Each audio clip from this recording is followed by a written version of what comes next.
Ya, Assalamualaikum. Waalaikumsalam.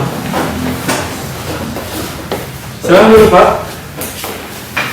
Bagaimana? Saya Arif Pak, saya dari PT Morris Indah yang bergerak di bidang industri tekstil. Mau berkonsultasi. Mau berkonsultasi terkait apa ya? Jadi begini Pak, minggu lalu pengawas ketenagakerjaan melakukan pemeriksaan ke perusahaan. Dari pemeriksaan tersebut didapat temuan bahwa perusahaan kami belum memiliki pengurusan P2K3 yang disahkan dari PTB. Jadi sebenarnya P2K3 ini apa ya Pak? Oke, jadi Bapak bergerak di industri tekstil, dilakukan pemeriksaan oleh pengawas, ada temuan terkait belum adanya P2K3, betul ya? Iya.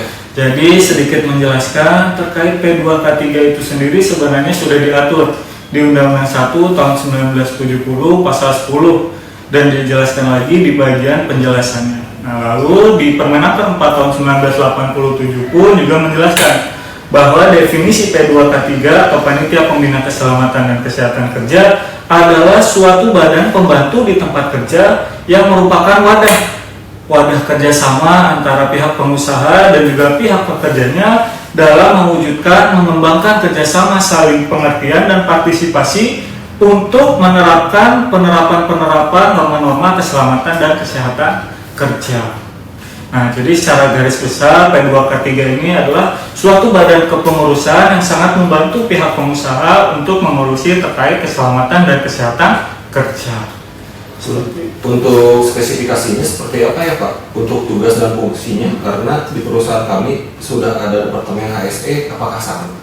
Nah, baik, jadi di perusahaan Bapak itu sudah ada HSE-nya. Nah, yang jadi pembeda antara departemen HSE di tempat Bapak dengan P2K3 adalah kalau P2K3 ini merupakan perpanjangan tangan sebenarnya Pak dari sisi pemerintahan. Karena dari sisi pemerintahan dia melakukan pengesahan struktur P2K3. Nah, yang mana P2K3 ini memang wajib disahkan oleh Dinas Tenaga Kerja setempat. Lalu untuk tugas dan fungsinya juga sebenarnya sudah dijelaskan di pasal 4 dan pasal 5 dari Permenaker 4 tahun 1987. Ini kita bisa lihat sama-sama. Di Permenaker 4 tahun 1987 menyebutkan bahwa untuk tugasnya P2K3 ini pertama adalah memiliki fungsi untuk menghimpun dan mengolah data tentang keselamatan kerja di tempat kerja.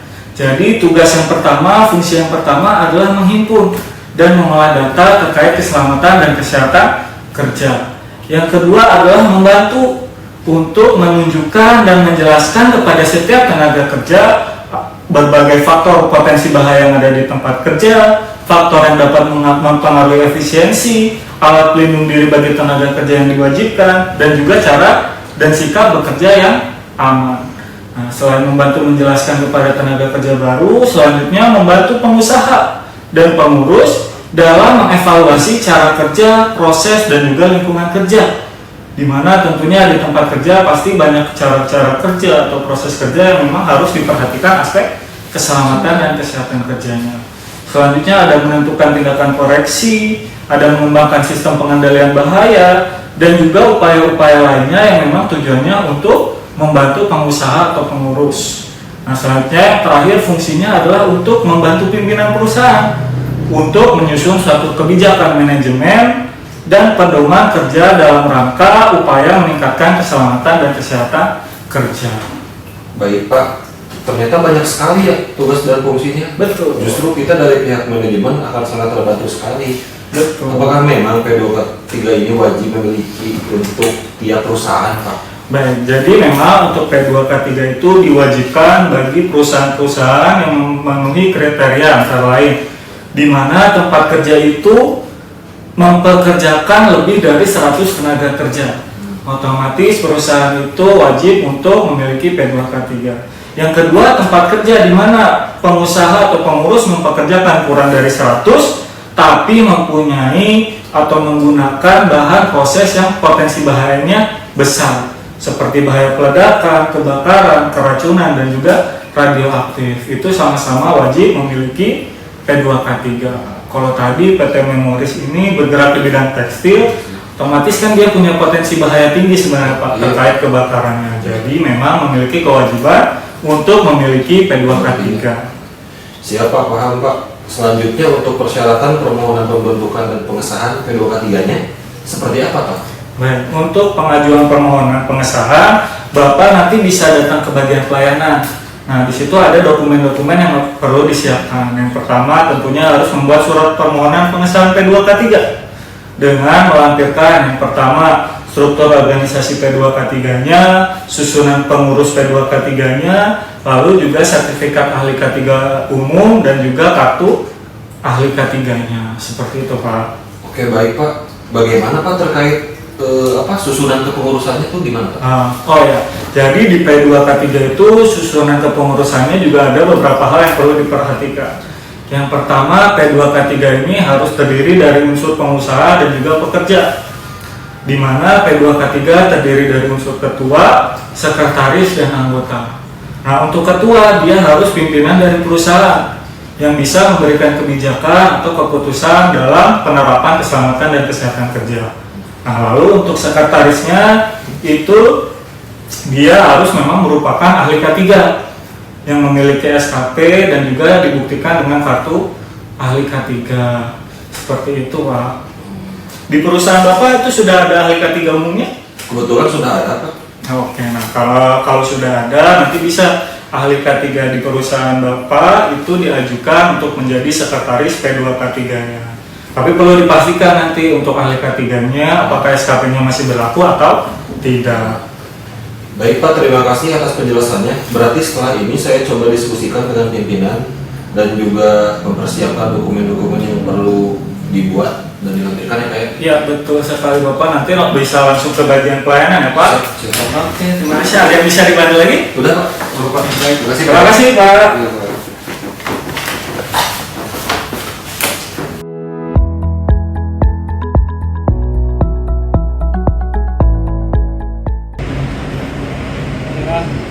Oke, Assalamualaikum warahmatullahi wabarakatuh. Waalaikumsalam. Selamat pagi. Oke. Mahala lulus ya teh. Pagi. Lagi ya. Selamat pagi. Pagi. Oke, baik Bapak-bapak sekalian, teman-teman sekalian, hari ini hari kegiatan terakhir ya dalam rangka kegiatan pembinaan operator pesawat angkatan angkut jenis forklift. Jadi di sini Bapak-bapak tahu kan untuk operasional forklift ada berapa kelas? Ada 2 kelas. Kita yang kelas berapa? 2. Kelas 2. Sesuai ketentuan di Permenaker 8 tahun 2020 untuk operasional forklift dibagi jadi 2 kelas. Kita kelas 2. Maksimal wewenang kita tonasinya berapa ton? 16, 15? 15. Kalau kelas 1 lebih dari 15 ton juga punya wewenang untuk mengoperasikan. Jadi kegiatan hari ini, kegiatan di hari terakhir adalah terkait pembinaan operasional dari unit forklift. Sebagaimana kita tahu di Permenaker 8 tahun 2020 sudah menjelaskan apa saja larangan-larangan, keharusan-keharusan yang harus diperhatikan saat kita mengoperasikan forklift. Larangannya pertama, dilarang mengoperasionalkan forklift melebihi kapasitas. Forklift yang akan kita pakai ini kapasitasnya berapa?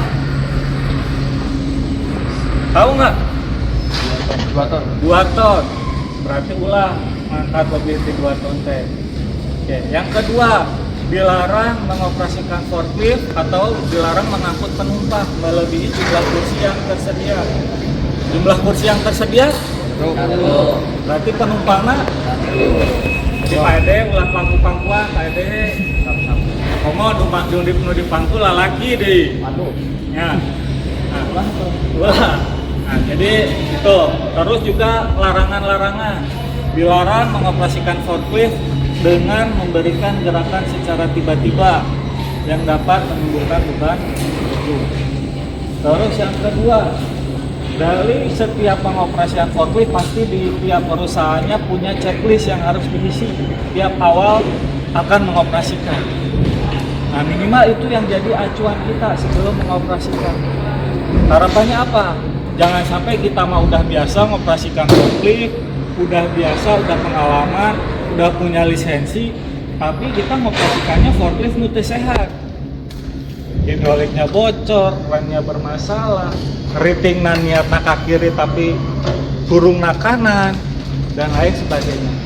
Itu nanti di setiap awal sih dipastikan harus diperiksa.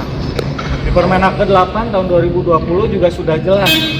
Pertama, kita fokus ke bagian garpu, boleh agak mendekat. Ya. Di Permenaker 8 tahun 2020, penipisan garpu maksimal berapa persen? Di bawah 10. Di bawah 10% untuk penipisan garpunya. Perbedaan ketinggian berapa persen? 15. Oh, 15. Perbedaan ketinggian antara garpu kiri dan kanan 3%. Itu untuk perbedaan ketinggian. Lalu kita lihat garpunya ada ciri-ciri retak, aus, atau karat atau tidak. Karena di ketentuannya dilarang untuk mengoperasikan kalau garpunya itu patah atau karat atau bengkok. Kalau ada ditemukan, kasih catatan biar di tim processingnya atau tim engineeringnya melakukan perbaikan ataupun beli yang baru untuk ya. Ya banyak kumaha ya. Oke atau ente? Jujur. Ente, kenapa ente? Udah botaknya, udah gundul, berarti kelihatan dipakai wae gitu. Pejuang dia forklift. Nah, tapi jadi catatan juga ya, karena di sini bannya sudah mulai out. Lalu di baut-bautnya, ini ada berapa? 8. Semuanya harus terpasang. Kalau ada yang lepas, ada yang retak, jadi catatan kita juga untuk baut. Lalu ini forklift yang kita pakai motornya motor apa? Motor baterai atau motor listrik. Berarti sudah sesuai. Kenapa? Karena di Permenaker 8 kalau forkliftnya itu berbahan motor bakar dilarang dipakai. Apalagi di ruangan yang tertutup yang menyimpan bahan-bahan yang mudah terbakar. Berarti ini oke ya. Motor.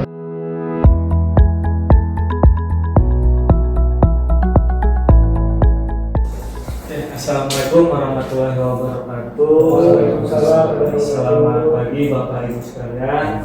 Di sini saya Aditya Bayu Raja Gunugroho, pegawai pengawas ketenagakerjaan dari Disnaker Provinsi Jawa Barat, yang pada hari ini berkesempatan untuk melakukan kunjungan pembinaan ketenagakerjaan dan juga pemeriksaan terkait poin-poin norma ketenagakerjaan di perusahaan Bapak dan Ibu sekalian. Nah, tapi berarti di sini PKB-nya masih berlaku nggak, Bu? PKB-nya kita lagi renewal, Pak. Renewal? Masih renewal. Oh, kemarin yang di tahun sebelumnya soalnya kan belum diperpanjang juga tuh dari 2019, berarti belum ya? Berarti PR-nya ke Putri ya? Iya. Oke, BPJS sudah ikut semua? Jadi semua.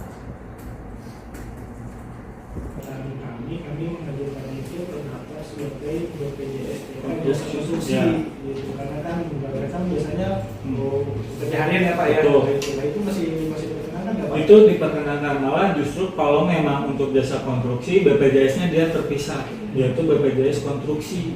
Nominal iurannya pun beda. Kalau kita kan di BPJS ketenagakerjaan biasa iurannya per bulan. Kalau mereka per nilai proyek. Nilai proyeknya sekian, persentasenya sekian, itu yang diiurkan langsung di hari pertama dia didaftarkan. Hasil dari pemeriksaan hari ini ada 2 dokumen. Pertama ada dokumen berita acara. Jadi di sini ada poin-poin perbaikan apa saja yang memang harus diperbaiki. Di sini ada 4 poin ya dari temuan pemeriksaannya. Pertama tadi terkait perjanjian kerja bersama atau PKB yang udah habis sejak 2019, udah 7 tahun nih. Kalau anak udah SD kan, nah itu harus disahkan kembali gitu ya, apalagi ya tadi sudah ada perubahan pengurusan dan lain sebagainya, itu harus disahkan. Tadi sarannya ya udah disahkan ke kementerian aja biar bisa dipakai di seluruh Indonesia. Terus yang kedua, perusahaan ada perubahan struktur P2K3 tapi belum disahkan kembali dari Disnaker. Itu nanti tunggu SKP-nya dari Pak Ahmadan gitu ya. Setelah itu baru kita update untuk pengesahan P2K3-nya.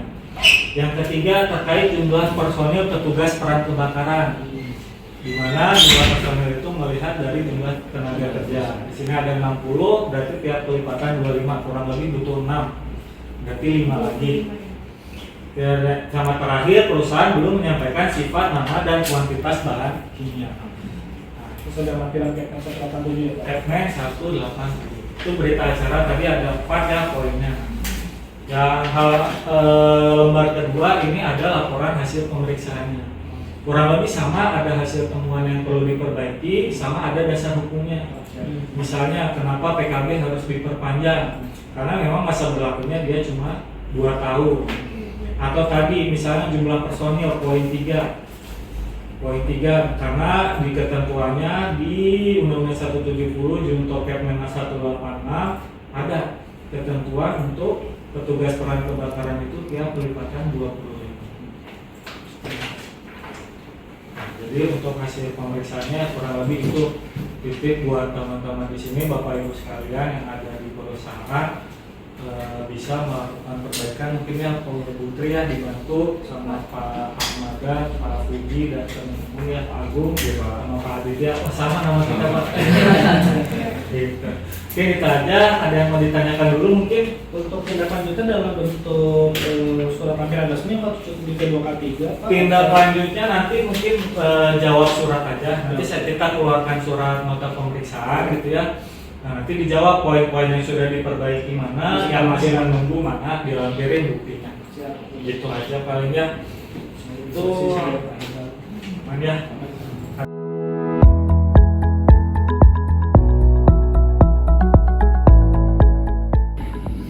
Assalamualaikum warahmatullahi wabarakatuh. Perkenalkan, saya Aditya Bayu Haji Nugroho, pegawai pengawas ketenagakerjaan ahli pertama. Jadi pada pagi hari ini saya akan melaporkan analisa dan juga hasil telaah pemeriksaan ketenagakerjaan kepada pimpinan. Oke, jadi pertama, dasar untuk melakukan pemeriksaan ini adanya aduan terkait kasus kecelakaan kerja yang mengakibatkan korban meninggal dunia, di mana dalam tuntutan aduannya ada 3 poin aduan. Pertama yaitu tidak dilaporkannya kejadian kecelakaan kerja yang menimpa korban. Yang kedua, korban ini belum diikutsertakan dalam program BPJS. Dan yang terakhir adalah tidak diberikannya pesangon dan juga jaminan kecelakaan kerja kompensasi yang timbul akibat terjadinya kecelakaan kerja yang menimpa korban. Nah, dari adanya aduan tersebut, dari Pak Kepala UPTD Pengawasan Wilayah 2 memberikan surat perintah tugas, yang mana ada surat 2 perintah tugas yang dikeluarkan di tanggal 28 Januari dan juga 20 Juli 2026. Surat perintah tugas yang pertama adalah untuk melakukan pemeriksaan ke lokasi tempat kejadian kecelakaan kerja dan juga untuk mencari keterangan awal penyebab terjadinya kecelakaan. Dan yang kedua adalah SPT untuk melakukan pemeriksaan bersama dengan Kementerian Ketenagakerjaan untuk memastikan pembayaran hak yang timbul akibat terjadinya kecelakaan yang menimpa korban. Nah, dari hasil pemeriksaan pertama untuk ke tempat lokasi kejadian, di sini ditemukan bahwa memang kejadian kecelakaan itu terjadi dan menimpa korban, yang mana pada saat itu korban sedang melakukan kegiatan perapian atau sedang merapikan area proyek. Nah, tapi di sisi yang lain ada juga ekskavator yang sedang dioperasikan oleh operator yang tidak mengetahui keberadaan dari korban ini, sehingga korban itu terbentur, bagian kepalanya terbentur baket dari ekskavator. Nah, saat terbentur, korban langsung meninggal dunia dan di sini didapatkan keterangan yang bersangkutan langsung dibawa ke rumah sakit, tapi sudah dalam kondisi tidak bernyawa. Nah, selain itu didapatkan juga poin-poin temuan pada saat dilakukan pemeriksaan.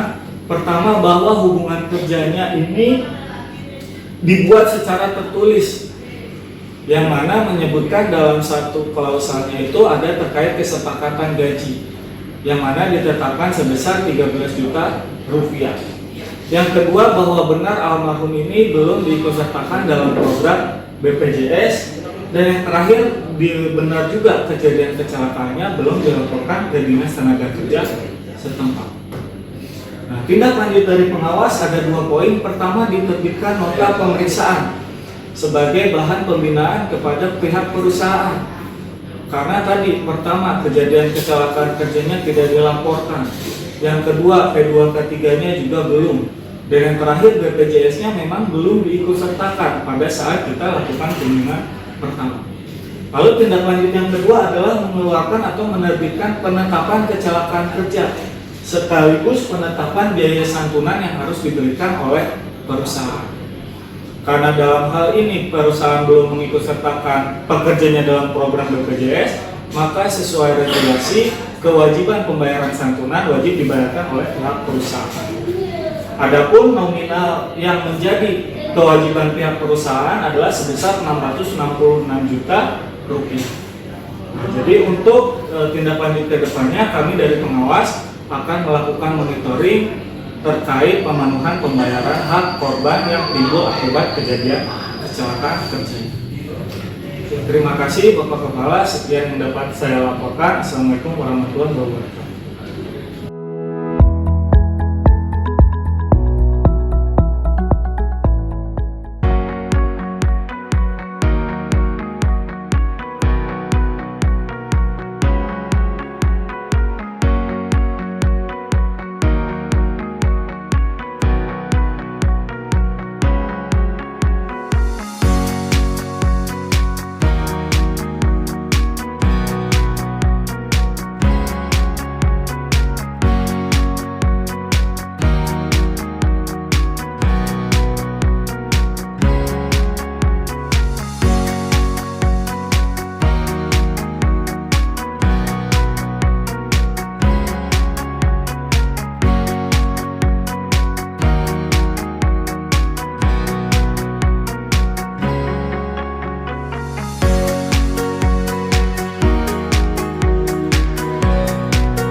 Assalamualaikum warahmatullahi wabarakatuh. Baik Bapak Ibu sekalian, saya Aditya Bayu Agung Nugroho, Pegawai Pengawas Ketenagakerjaan dari Disnaker Provinsi Jawa Barat, yang pada hari ini berkesempatan untuk kita sharing Pak, sama-sama terkait jenis-jenis perilaku korupsi dan juga resiko korupsi dalam lingkup kita sebagai ASN. Apalagi kita di sini sebagai pengawas penting mengenal jenis-jenis perilaku korupsi. Karena apa? Karena kadang korupsi yang kita tahu hanya terkait penggelapan dan lain sebagainya. Tapi aktualnya dalam regulasinya terkait korupsi ini didefinisikan atau dibedakan menjadi beberapa kategori. Untuk dasar hukum pengaturan jenis-jenis korupsi ini ada 3. Yang pertama diatur di Undang-Undang 28 tahun 99, ada di Undang-Undang 31 tahun 99, dan yang terbaru ada di Undang-Undang 20 tahun 2001 tentang perubahan dari Undang-Undang 31 tahun 99, yaitu terkait pemberantasan tindak pidana korupsi. Nah, dari definisinya sendiri tindakan korupsi juga luas. Tindakan korupsi di pasal 2 ini disebutkan bahwa tindakan korupsi ini adalah di mana setiap orang yang secara melawan hukum melakukan perbuatan yang memperkaya dirinya sendiri. Nah, jadi secara garis besar korupsi itu adalah upaya untuk memperkaya dirinya sendiri. Nah, nanti di sini disebutkan ada sanksi-sanksinya dari setiap jenis korupsi yang dilakukan. Kalau kita bedah lagi, ternyata korupsi ini dia ada 30 bentuk jenis dan tindak pidananya. Tapi kalau kita kelompokkan ternyata masuk dalam 7 kelompok besar. Pertama ada kerugian negara, ada suap menyuap, ada penggelapan dalam jabatan, ada pemerasan, perbuatan curang, benturan kepentingan, dan terakhir ada gratifikasi. Nah, nanti yang jadi catatan mungkin di poin gratifikasi. Kenapa? Karena kita di sini sebagai pengawas pasti sering kontak atau sering interaksi dengan pihak luar. Nah, nanti kita kenal masing-masing dari jenis ini apa sih definisi dari masing-masing. Pertama kita lihat kerugian yang ditimbulkan ataupun yang diderita negara.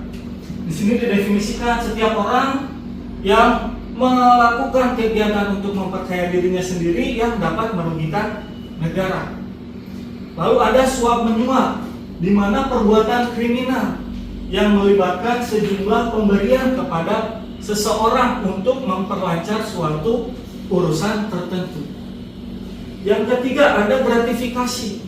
Nah, ini tadi gratifikasi didefinisikan sebagai pemberian dalam arti yang luas. Contohnya, misal kita melakukan kunjungan perusahaan. Nah, karena kita budayanya budaya timur, kadang kita pasti diberlakukannya seperti tamu. Dikasih makan, dikasih minum. Nah, itu yang harus hati-hati. Karena apa? Karena bisa masuk dalam salah satu poin di gratifikasi. Nah, yang keempat ada penggelapan dalam jabatan. Nah, ini dia dimana menyalahgunakan jabatannya untuk memperkaya dirinya sendiri. Lalu ada pemerasan. Pemerasan ini tindakan dimana memaksa seseorang dengan dalih penegakan hukum atau segala macamnya untuk memperoleh keuntungan bagi dirinya. Selain pemerasan ada perbuatan curang, perbuatan yang melanggar ketentuan atau hukumnya. Dan terakhir ada terkait poin korupsi di benturan atau konflik kepentingan. Nah, ini juga kadang menjadi perhatian kita atau atensi kita sebagai pengawas. Kenapa? Karena benturan kepentingan ini balik lagi. Contoh sederhananya misalnya relasi keluarga, mau melamar kerja, minta tolong dibantu dan lain sebagainya. Itu juga masuk dalam salah satu konflik kepentingan. Nah, tentunya dari 7 poin tadi mempunyai resiko-resiko yang akan diterima bukan hanya oleh kita sebagai tenaga kerja atau sebagai pegawainya, tapi juga banyak resiko-resiko yang akan diterima baik itu instansi dan juga keluarga. Contoh resiko pertama dari sisi kepegawaian. Dari sisi kepegawaian mulai dari sanksi administrasi, penurunan pangkat, atau bahkan pemberhentian secara tidak hormat. Termasuk tadi di dalamnya masuk pada poin-poin yang tindak pidana, ada denda dan lain sebagainya. Selanjutnya dampak sosial juga akan berpengaruh, apalagi bagi keluarga dan lain sebagainya. Apabila kita sudah ditetapkan tersangka korupsi, otomatis ke keluarga, ke istri, atau ke anak kita pun menjadi beban moral tersendiri. Dan terakhir dampak ke organisasi. Tentunya bisa jadi perilaku satu orang atau oknum bisa merusak nilai-nilai ataupun integritas dari organisasinya. Nah, mungkin itu